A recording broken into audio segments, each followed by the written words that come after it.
La rivière est un foisonnement de vie où chaque créature, du micro-organisme au brochet adulte, joue un rôle déterminant pour l'équilibre biologique.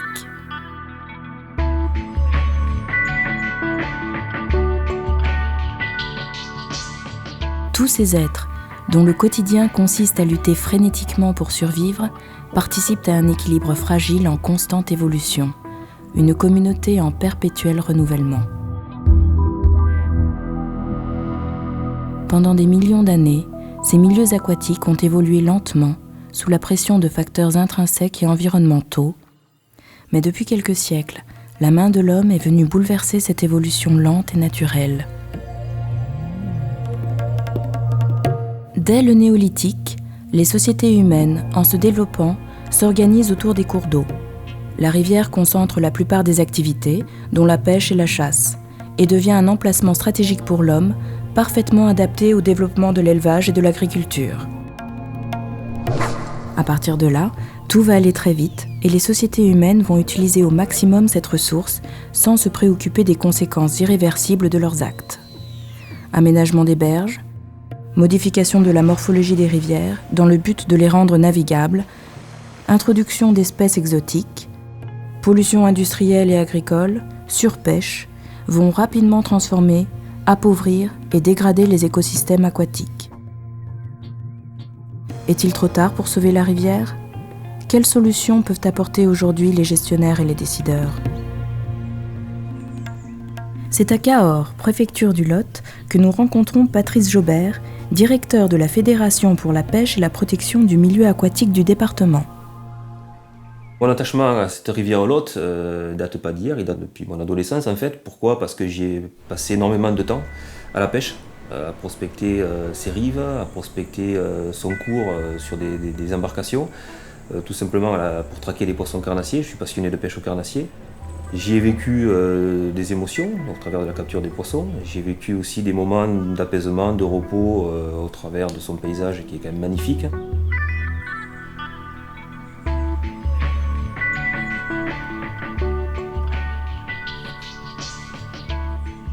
La vocation de la Fédération de pêche du Lot, c'est une gestion équilibrée, responsable des milieux aquatiques et des espèces qui peuplent ces milieux. Alors, la rivière Lot, on s'y intéresse particulièrement parce qu'elle représente quand même une des deux seules rivières domaniales du département du Lot, avec la Dordogne. C'est 180 km de cours qui traversent notre département et toutes les espèces de poissons carnassiers sont présentes sur cette rivière.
Rapidement, Patrice prend conscience qu'une gestion responsable ne peut s'entreprendre que sur la base de données scientifiques fiables.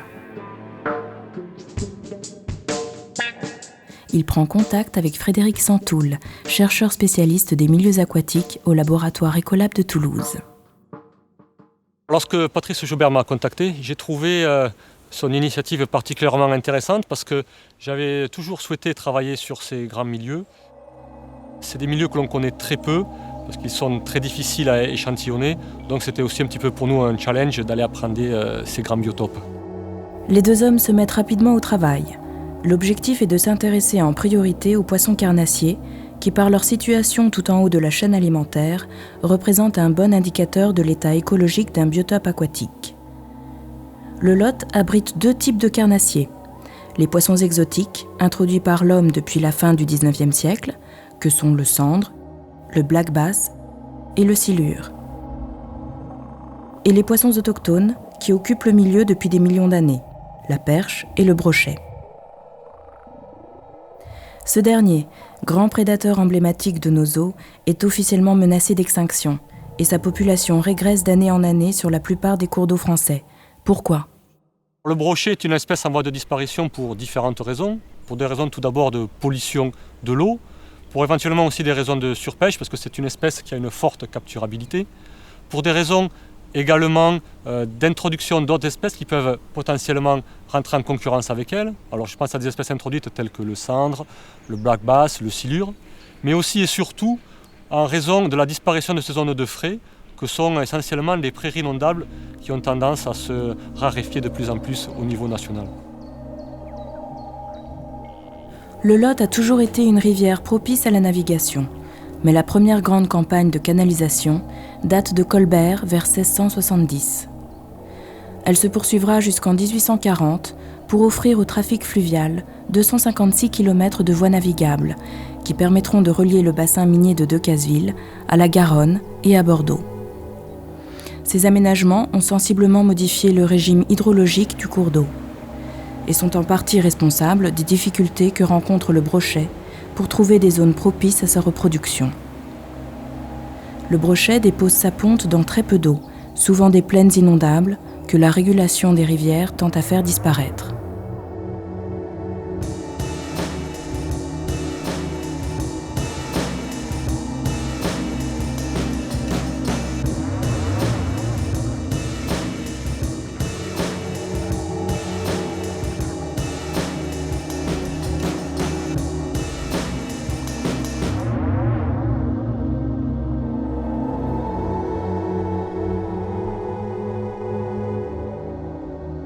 Le brochet, Esox lucius, roi des poissons, décline.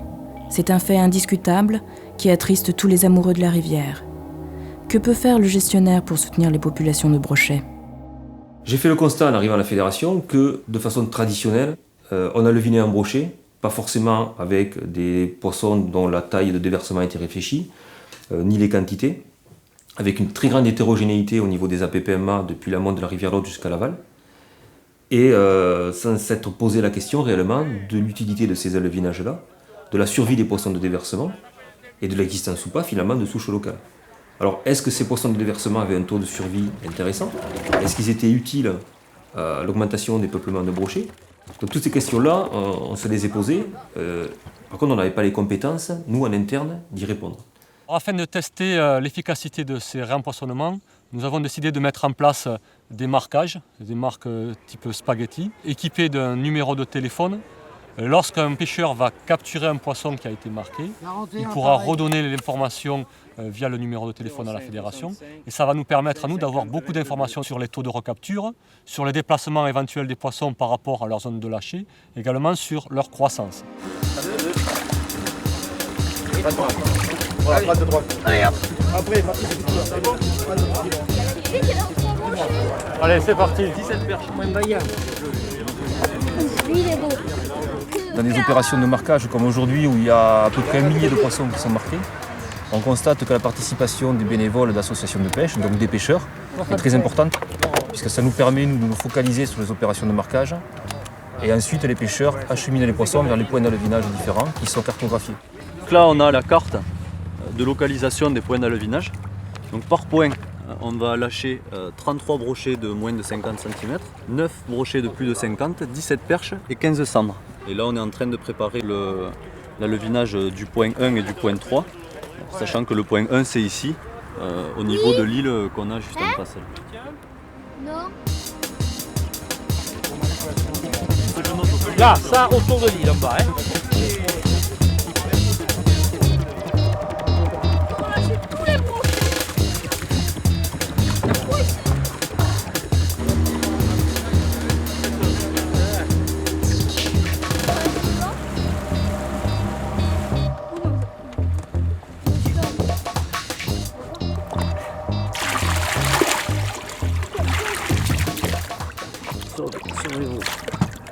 ces informations, bien entendu, seront disponibles que si les pêcheurs participent de manière active à ce projet. J'ai pas réellement de doute sur cette implication-là parce que les pêcheurs sont passionnés de pêche au carnassier. Ils se posent beaucoup de questions. Le fait de les impliquer aussi dans une démarche de recherche avec un retour par rapport à la gestion qui sera développée derrière va les mobiliser à coup sûr. Donc je suis complètement rassuré par rapport à leur implication dans cette recherche scientifique. Le rapprochement entre pêcheurs et scientifiques est une des clés de la réussite des études en milieu ouvert. Rien ne peut remplacer les heures passées au bord de l'eau, à observer et à pêcher. Frédéric l'a bien compris, et en homme de terrain, il n'hésite pas à donner de sa personne pour mieux comprendre la rivière. Ah mais là il va falloir que tu t'actives parce qu'on va finir dans l'arbre. Quan, tu vas pas casser. Eh vas-y Quan. Baisse la ligne, il faut descendre la ligne. Viens descendre. Ouais, mets-le dans le bateau. Eh, serre le frein là. Elle tire plus, elle plie pas la canne.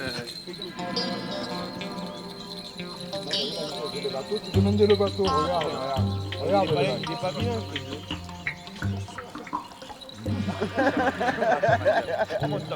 Hey, vas-y! Achète-toi des biceps! de rigolo. Tu les aimes les silures, tu vas voir, tu vas moins les aimer ce soir. Là déjà pour la braquer comme ça, je vais te dire à qui là.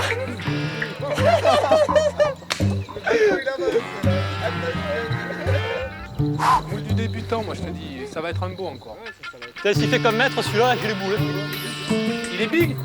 Tu l'as vu? Bah non, il y a plus combien de remorques.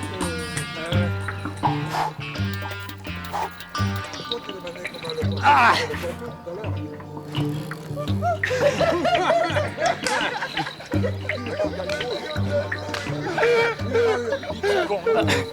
Il est gros, hein.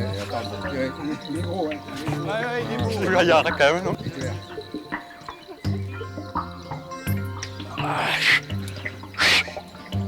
Bon, hein. Je vous récupère au point de Napoléon.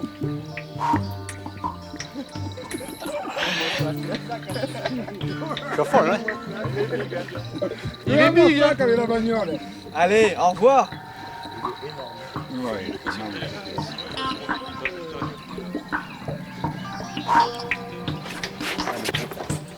Il est gros, il est énorme.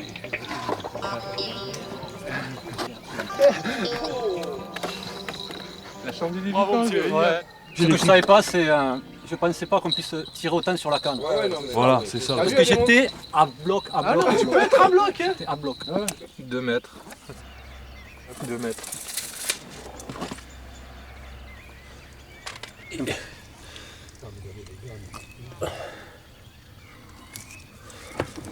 Voilà.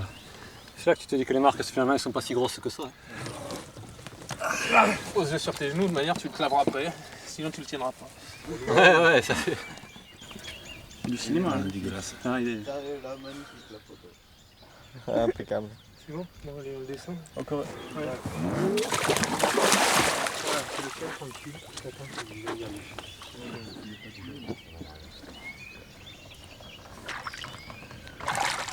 Attention.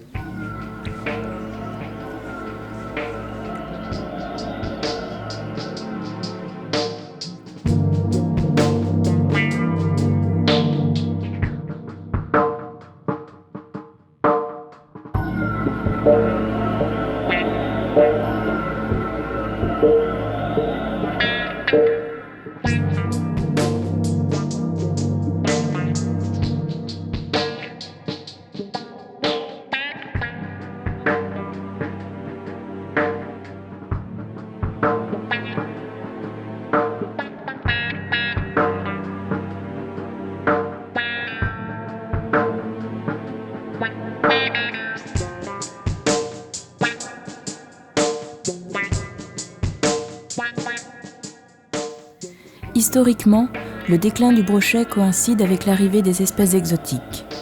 Mais doit-on pour autant accuser ces poissons venus d'ailleurs de tous les maux dont souffre la rivière ?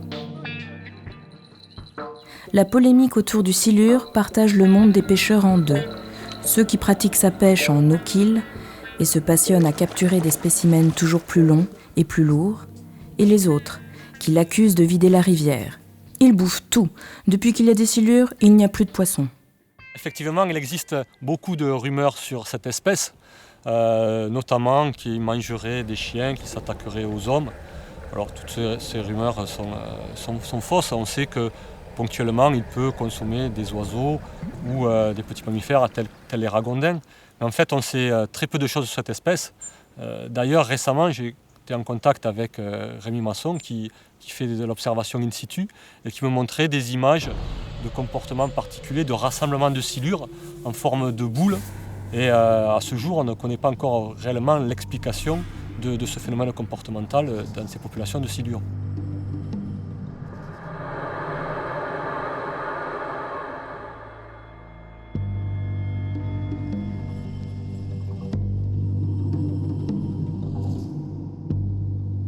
En approchant tout doucement, donc on découvre petit à petit le milieu et puis on tombe d'un seul coup sur un ensemble de grouillants de vie alors qu'on avance dans un désert minéral et finalement on voit que ça bouge dans tous les sens, on voit des silhouettes énormes qui passent au-dessus de nous, on a l'impression de voir un peu des requins, des ombres chinoises qui passent, c'est tout dans l'imagination aussi parce que comme c'est très trouble, on n'a pas beaucoup de détails, c'est à la fois effrayant et puis en même temps magique. Et pour l'instant je n'explique pas ce qui se passe. On peut déjà exclure le fait que ce soit un comportement alimentaire, puisqu'on ne les voit pas se nourrir, on ne les voit pas la bouche ouverte. On peut exclure le fait que ce soit un mouvement de défense contre des prédateurs, parce que finalement, dans ce milieu-là, ils n'ont pas de prédateurs, ils sont calmes, ils n'ont pas de raison d'être inquiétés. Ces amas de silures, donc on va les retrouver pratiquement tout au long de l'année, complètement en dehors donc, des périodes de reproduction, donc ça ne peut pas non plus s'expliquer par l'aspect reproductif. Moi, je le verrais plutôt comme un aspect social, c'est-à-dire il se passe quelque chose entre individus, ils échangent des informations ou ils communiquent par le toucher, alors peut-être pour former un groupe. Plus j'en apprends sur lui et plus je laisse de côté ces images de monstres d'eau douce, non, c'est vraiment une espèce magique, gracieuse et calme. Les premiers silures ont été introduits dans le bassin du Doubs en 1857. Mais sa population a réellement explosé à la fin du XXe siècle. En France, sa taille peut atteindre 2,50 m et son poids plus de 100 kg. Il est caractérisé par une tête large et aplatie, 2 yeux minuscules, 3 paires de barbillons et un corps allongé à la peau nue, comprimé latéralement vers l'arrière. L'espèce est en pleine expansion dans le Lot, où ses premières prises datent d'une dizaine d'années. La fédération se pose beaucoup de questions aussi sur les espèces d'origine exotique, donc le black bass, le cendre, le silure, peut-être surtout le silure, parce qu'il fait parler beaucoup de lui. Il fait couler beaucoup d'encre, beaucoup de pêcheurs le redoutent finalement par rapport à l'impact potentiel qu'il pourrait avoir sur le milieu. Donc j'ai questionné Frédéric pour savoir s'il y avait des techniques scientifiques qui permettraient de déterminer le régime alimentaire de ces espèces-là, des espèces introduites, en le comparant au régime alimentaire des espèces autochtones présentes dans la rivière Lot, et si ces espèces introduites pouvaient impacter ou pas l'équilibre de l'écosystème en place.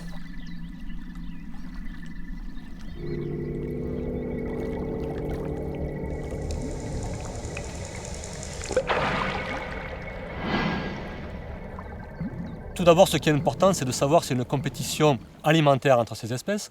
Est-ce qu'elles se mangent entre elles ou est-ce qu'elles avaient les mêmes proies? Alors pour ça, j'ai proposé à Patrice une approche à l'aide des isotopes. En fait, c'est une technique chimique qui permet, à partir de prélèvements de nageoires ou de muscles, de savoir en gros qui mange qui. Donc en prélevant à la fois des espèces exotiques, des espèces natives et les proies dans le milieu, on peut arriver à reconstituer un réseau, une espèce de grande chaîne alimentaire pour comprendre un petit peu plus les interactions entre toutes ces espèces. Les premiers prélèvements sont effectués lors d'une compétition de pêche des carnassiers à Puy-l'Évêque.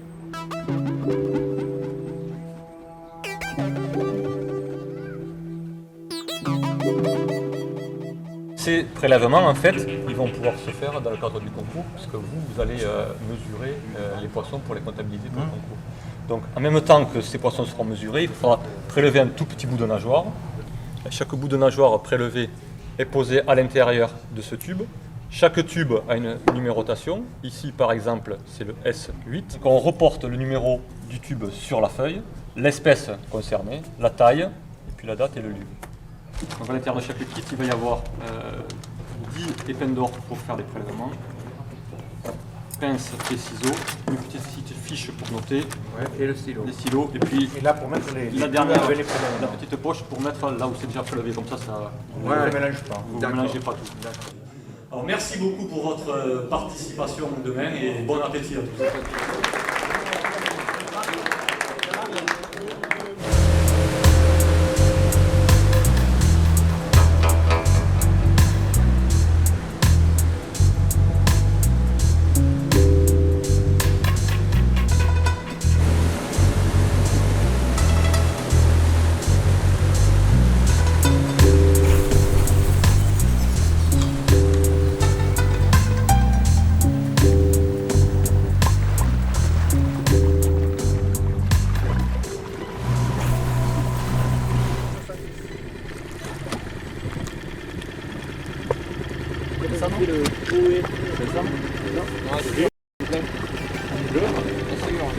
L'avantage de la technique, c'est qu'elle est non létale, c'est-à-dire qu'on ne va pas tuer l'animal, puisqu'il suffit de prélever un bout de nageoire comme un ongle ou la moitié de l'ongle, et c'est ce tissu qui va nous servir ensuite aux analyses.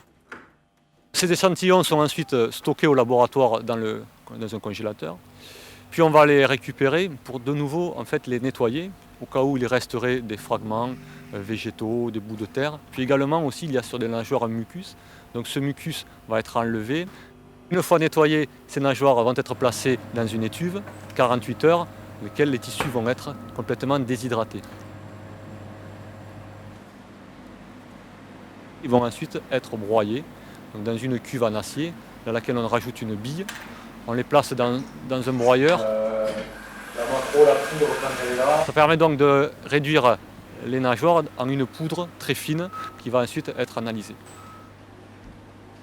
Alors j'étais très impatient de recevoir ces résultats parce que nous avions beaucoup d'interrogations sur le positionnement des espèces les unes par rapport aux autres.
Alors un des grands défis que nous avons à relever à la Fédération, c'est de gérer des espèces que nous ne pouvons pas observer en fait. Elles vivent dans un milieu aquatique, donc difficulté d'accès à ce milieu, des eaux qui sont souvent troubles, des milieux parfois profonds, donc on ne peut pas rentrer en contact de visu avec les espèces que nous avons à gérer et à protéger. Tout un tas de questions se posent au travers de ça. Est-ce que les habitats colonisés le sont par telle ou telle espèce? Est-ce que les espèces cohabitent entre elles? Est-ce qu'on va rencontrer des silures dans les fosses comme on le préjuge un petit peu? Est-ce que les arbres noyers sont source de potentiel d'accueil du cendre, du brochet? C'est un mystère un petit peu pour nous ce monde-là. On comptait aussi sur l'apport du monde scientifique pour essayer de répondre à toutes ces questions. Moi j'ai toujours été fasciné par les observations subaquatiques. Quand j'ai eu la possibilité moi-même de plonger, j'ai toujours fait des observations très intéressantes.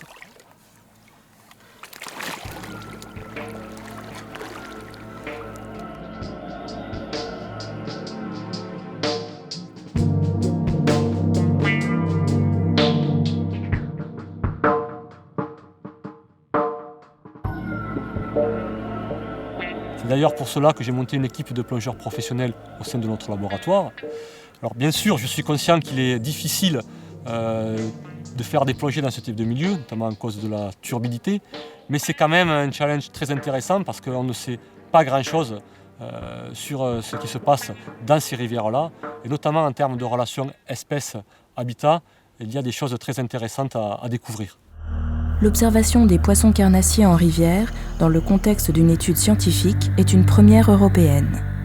Plongeurs et chercheurs se retrouvent au bord de l'eau, près du village de Douel. Le secteur choisi par Frédéric s'étend sur 500 mètres.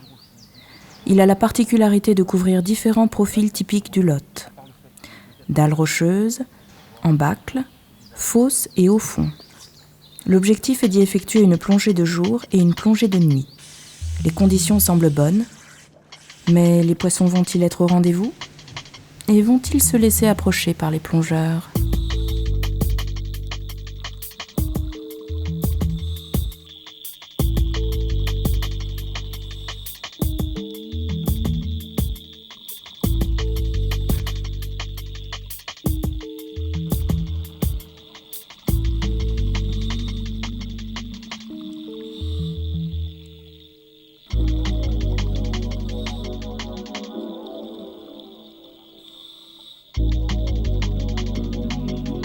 Là, il doit y en avoir un là sous le. Ouais, t'as la cave qu'il y a. Là, il s'enfonce dans la sous-berge, là, il doit y avoir du poisson. Cette plongée sur Douel a été très riche d'enseignements, puisque nous a tout d'abord confirmé la présence du silure sur le site, et à des endroits pas forcément auxquels on s'attendait. Il a vu ces cales qu'il y a. Lui, il est entièrement dessus, on voit qu'il n'y avait pas le. On s'attendait a priori à le trouver dans des zones assez profondes, dans des fosses. Finalement, pas du tout, on le trouve parfois très proche de la surface, dans des embâcles. À partir du moment où il y a des caches, on retrouve rapidement des individus.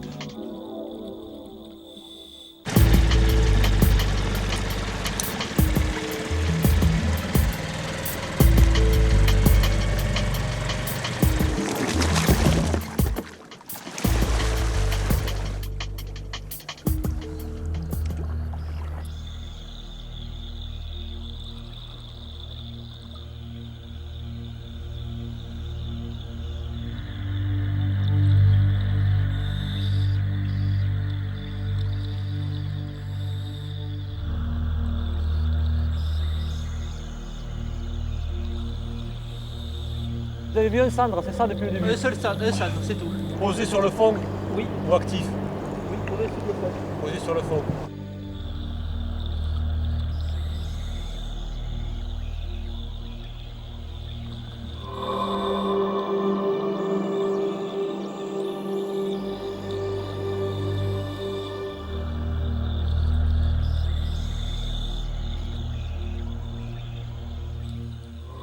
Dans les caches, il n'y a plus personne. Rien, c'est vide. Et c'est les caches où il y avait les silures l'autre fois. Ouais. Là, il y a beaucoup de poissons blancs. Beaucoup de gardons, les goujons à nouveau. Ouais. Les grévilles. Les grévilles, ouais. Quelques grévilles, oui. Ils sont sortis.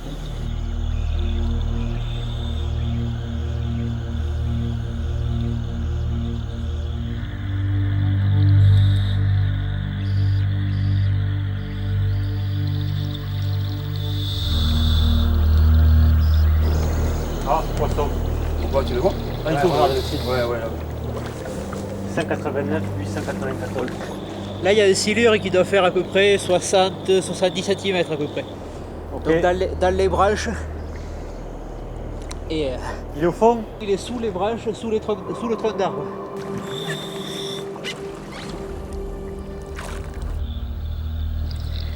Je viens de voir une autre silure là dans les macrophytes. Ouais. Un deuxième? Là, il y a 50 cm, ça, 1,50 m d'eau à peu près. Notre observation intéressante, ça a été la différence de comportement de poisson entre le jour et la nuit, notamment sur le silure. Le silure, on l'a trouvé, contrairement à ce que j'imaginais, au lieu de le trouver dans des fosses très profondes, posées sur le fond, on a rencontré des silures finalement un petit peu partout, et notamment dans des zones peu profondes, mais là où il y avait de l'habitat, donc il suffit d'avoir un tronc creux, même à 1,50 m sous la surface. Souvent, ce milieu-là est colonisé par un silure. Par contre, ces mêmes habitats sont désertés la nuit. Et la nuit, nous avons observé du silure, tout simplement en quête de proie, notamment ces proies étant des poissons blancs qui jalonnent le fond de la rivière, qui dorment au fond de la rivière sans être trop actifs, qui sont des proies faciles pour le silure. Donc ils profitent à la fois de cette période nocturne pour capturer ces poissons peu actifs, et aussi parce que c'est un poisson qui très certainement, cela se confirme, a des capacités de chasse qui ne nécessitent pas forcément une bonne visibilité. J'ai constaté que plus il y avait d'habitats dans le milieu aquatique, plus il y avait d'arbres noyés, de roches, de sous-berges, etc. Et plus on rencontrait de poissons. Les quelques essais de plongée sur Cahors par exemple, où il y avait un manque total d'habitat, on a démontré qu'il y avait une absence quasi totale de poissons. Par contre sur Dwell, on a focalisé les plongées sur des habitats a priori riches et pouvant abriter du cendre, du brochet, du silure, et on a rencontré la plupart de ces espèces-là. Donc la démarche est assez encourageante. Elle confirme l'idée qu'une bonne gestion de milieu, c'est aussi protéger les espèces en leur proposant des refuges, limiter peut-être les travaux d'entretien de berges, les raisonner davantage, convaincre les partenaires qu'une rivière, ça ne s'entretient pas comme un parc, c'est un milieu, c'est un espace de vie, ça doit se gérer, ça doit se réfléchir en matière d'entretien. La préservation d'habitats noyés, elle paraît primordiale. Donc là aussi, ça orientera certainement complètement les gestions qui sont développées par les APPMA, où au lieu de simplement se dire il manque du poisson, on en déverse, conservons des habitats, voire aménageons des habitats à l'endroit où il manquera du poisson.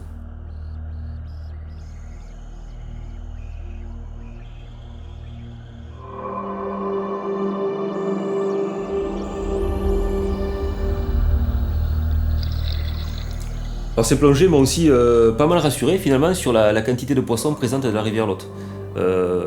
On parle des carnassiers, on ne savait pas trop ce qu'il y avait en matière de poissons blancs. On s'est aperçu qu'il y avait une quantité foisonnante d'ablettes, de goujons, de petits poissons blancs, ce qui est tout à fait rassurant par rapport à la ressource alimentaire disponible pour les carnassiers.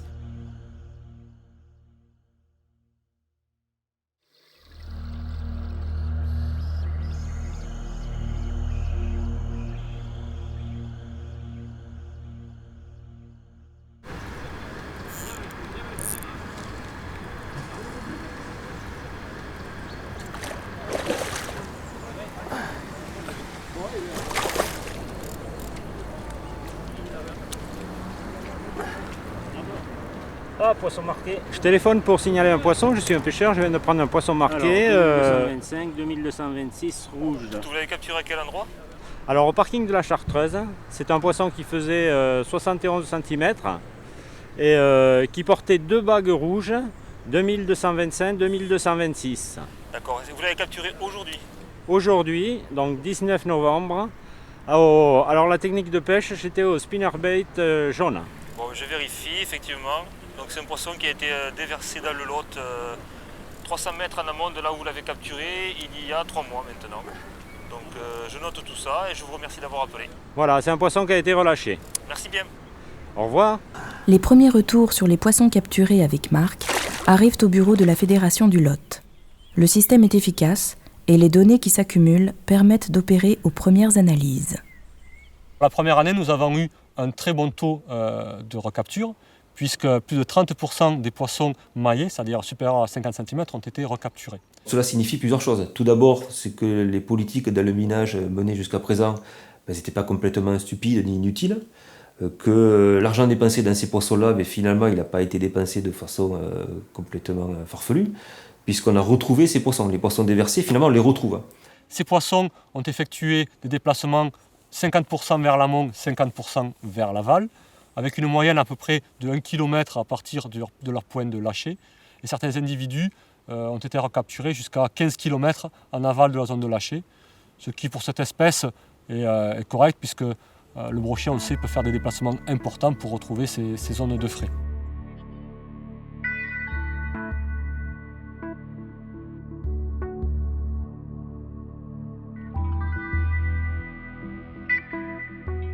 C'est aussi rassurant dans le fait qu'un grand nombre de pêcheurs a participé à l'étude et s'est mobilisé, puisque 30% de recapture, ça veut dire une forte mobilisation des pêcheurs ayant capturé des poissons marqués. Ça signifie aussi, enfin, que le protocole que Frédéric a mis en place paraît efficace, puisque les poissons marqués ont été retrouvés dans la rivière et recapturés. Les premiers résultats des différents volets de l'expérience sont très encourageants. Mais Frédéric et Patrice sont impatients de recevoir les données issues des analyses de nageoires. Quel est le régime alimentaire de chaque espèce? Une espèce domine-t-elle les autres? On a analysé Puy-l'Évêque parce qu'on avait un nombre important de carnassiers pris le même jour. Ça nous donnait une bonne image de ce que consommaient les prédateurs pendant cette période-là, des choses qui étaient comparables. Différentes espèces en plus capturées sur un même bief, donc voilà. Avec une ressource alimentaire qui était identique en plus. Voilà. Quand on analyse nos top prédateurs, au niveau des résultats azote et carbone, ce qui est assez surprenant, c'est qu'on se trouve avec une espèce qui se situe un peu en super prédateur, au-dessus des autres prédateurs. Tu vois que là, la perche, l'anguille, le brochet et le silure se situent au même niveau, un niveau top prédateur. Et le cendre, lui, se situe un niveau au-dessus, donc se situe significativement au-dessus de ses top prédateurs, donc un peu en quelque sorte un supraprédateur.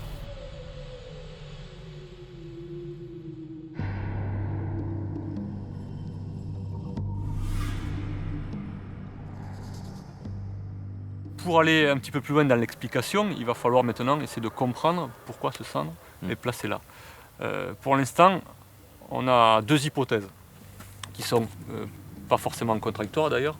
C'est que ces cendres-là, soit ils se nourrissent sur des perches, les perches se situent potentiellement dans le régime alimentaire du cendre, ou alors une autre possibilité c'est que ces cendres soient cannibales et se nourrissent de jeunes cendres, de sa propre espèce. De la même espèce. Bien entendu, il faut encadrer un petit peu nos résultats dans la mesure où ça reste quelque chose de ponctuel sur une période donnée, à un moment donné. Le fait de le refaire l'année prochaine, ça va venir infirmer ou confirmer ces résultats. Ça sera d'ailleurs très intéressant. Donc là, en fait, sur les résultats que l'on a ici, tu vois que le brochet il se nourrit principalement sur des ablettes, des cyprinidés. Et il a un régime alimentaire qui est assez proche de celui du silure. Les gens disent que le silure, il mange beaucoup de carnassiers. Ou le fait de sa grande taille, on imagine que c'est un prédateur de carnassiers. Voilà, ce qui n'est pas forcément le cas. Cela dit, bon, il nous reste encore à échantillonner des individus de taille plus importante pour voir si ça reste dans ces degrés-là de signature ou si ça change. Voilà, pour l'instant, on a deux espèces qui ont un régime alimentaire qui semble assez proche. Bon, bien entendu, après, on le sait, elles ont certainement un décalage au niveau de leur période d'activité. Oui, bien sûr. Donc le brochet se nourrissant le jour et le silure se nourrissant la nuit. J'avoue avoir été très surpris de constater que c'est le cendre qui serait a priori le super prédateur et donc le prédateur de carnassiers finalement.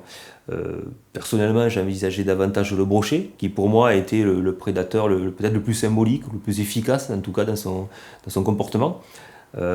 Ensuite aussi surprise peut-être par rapport aux échos que j'ai de l'ensemble des pêcheurs que je fréquente régulièrement qui voyaient eux le silure comme étant le grand prédateur de la rivière Lot, comme étant le poisson consommateur de tout un panel de poissons et notamment de poissons carnassiers. Là aussi il s'avérerait que le silure n'est pas un comportement de prédation démesuré. Donc beaucoup de surprises par rapport à ces résultats, une remise en question un petit peu des a priori, ce qui rend la démarche complètement intéressante d'ailleurs.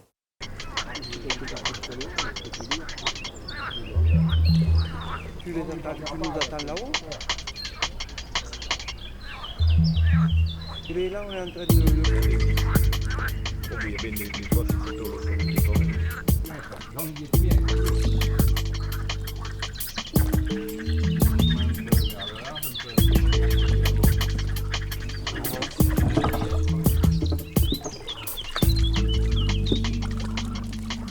T'as eu où là? Non. Oui, mais si tu mets une bouteille, si jamais ça accroche à un bout, tu devrais la mettre. Regarde. Bon Frédéric, alors aujourd'hui c'est une opération de pose de filet sur un bief de la rivière Lot. Pourquoi cette opération et quel protocole exploiter aujourd'hui? Alors si tu veux, aujourd'hui on pose avec les pêcheurs aux engins des filets maillants pour compléter la manip qu'on a fait sur Puy-l'Évêque. Donc ça va nous permettre avec les gros filets que l'on va démailler maintenant d'avoir, je l'espère, quelques carnassiers supplémentaires. Et ensuite, avec le petit filet que l'on vient de poser, avoir les proies potentielles. Donc on risque d'attraper sûrement des cyprinidés comme l'ablette, le chevenne, pour pouvoir retracer un petit peu tous les éléments de l'écosystème aquatique. Par exemple, hier, on peut pouvoir un ou deux pourboires dans l'état où c'était, mais c'est tout quoi.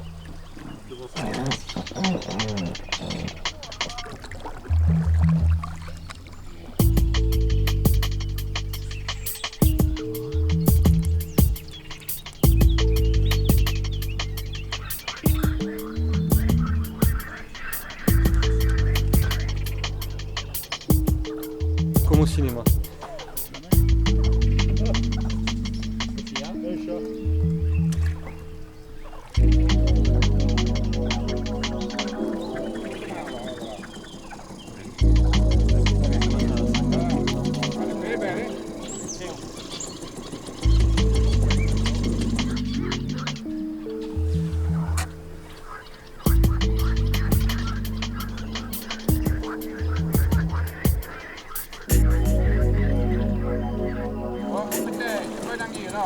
Il y en a une après, Oui. Et là. Le barbeau. Il est beau, hein.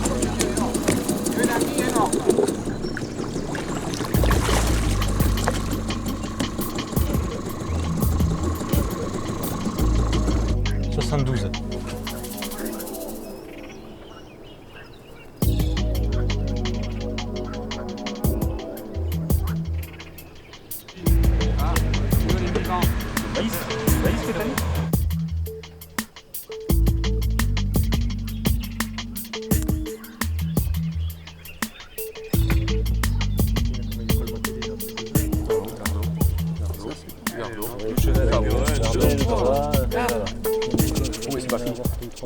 Tablette, chevel. Donc c'est bien, maintenant il me reste à récupérer des écrevisses et des corbitules.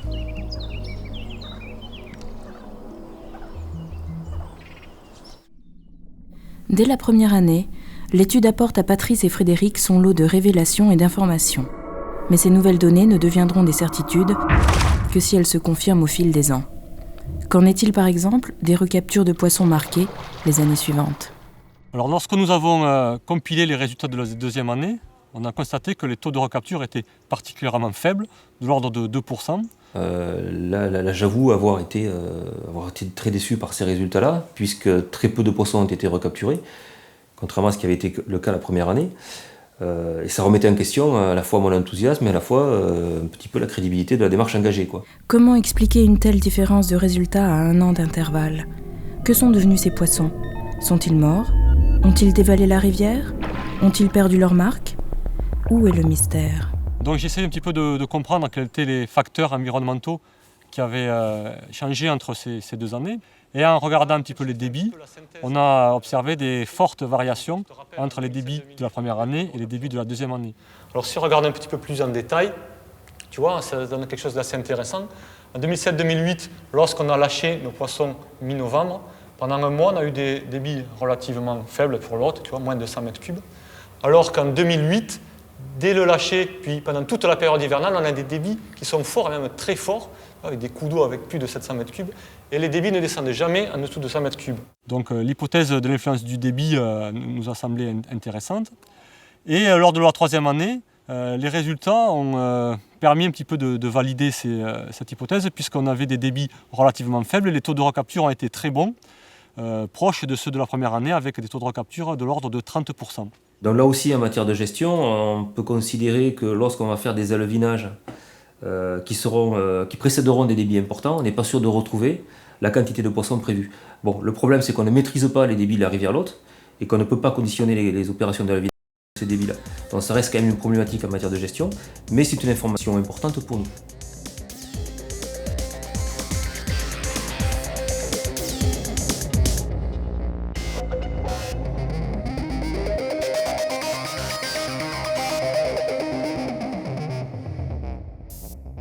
Alors un paramètre qui m'a paru très intéressant aussi par rapport à ces résultats, c'est la croissance des poissons qui ont été recapturés. On a constaté que les brochets avaient une croissance, les brochets de déversement, comparable à une croissance de brochets présents dans un milieu naturel où la ressource alimentaire est suffisante.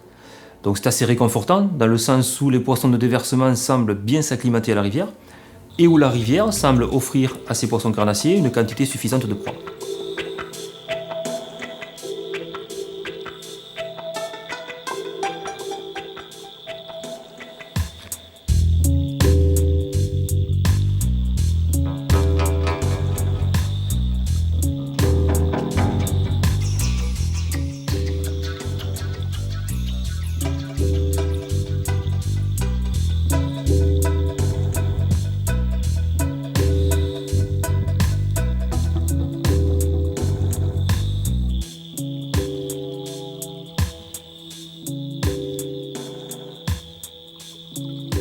Le marquage des poissons apporte des informations précieuses sur l'efficacité des alevinages.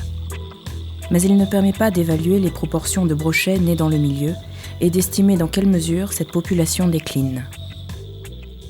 Au fur et à mesure de l'avancée des résultats, je me suis rendu compte qu'il serait intéressant de compléter cette technique de marquage par un outil complémentaire.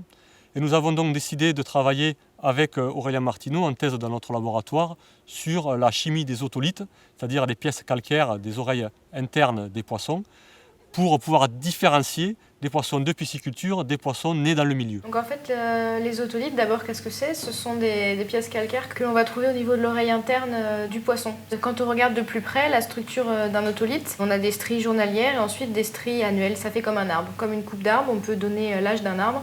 Là, on peut donner l'âge d'un poisson. Ça va enregistrer tout au cours de la vie du poisson toutes les variations des éléments chimiques, par exemple, que l'on peut trouver dans l'eau.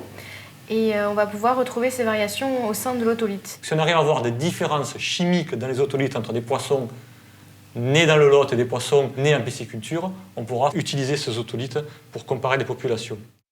Si cet outil est validé, il est vraiment extraordinaire, il sera vraiment intéressant, bien au-delà de l'étude qui est engagée dans le département du Lot, parce qu'il peut concerner d'autres territoires et bien sûr d'autres rivières. 3 ans de résultats d'analyse de nageoires viennent confirmer la place du sandre en haut de la pyramide alimentaire. C'est bien lui notre supraprédateur.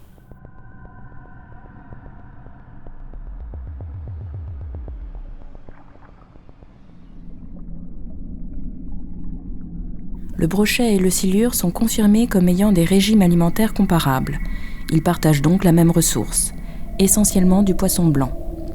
Et les plongées ont-elles apporté de nouvelles informations? Les nouvelles plongées sur le Lot nous ont permis de confirmer les premiers résultats, notamment l'expansion du silure dans cette rivière, où on voit à la fois une augmentation du nombre d'individus, mais aussi de leur taille moyenne.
Alors le premier bilan positif de ce programme est d'avoir réussi à associer le monde scientifique avec l'univers des pêcheurs. Ce sont deux mondes qui sont généralement assez cloisonnés.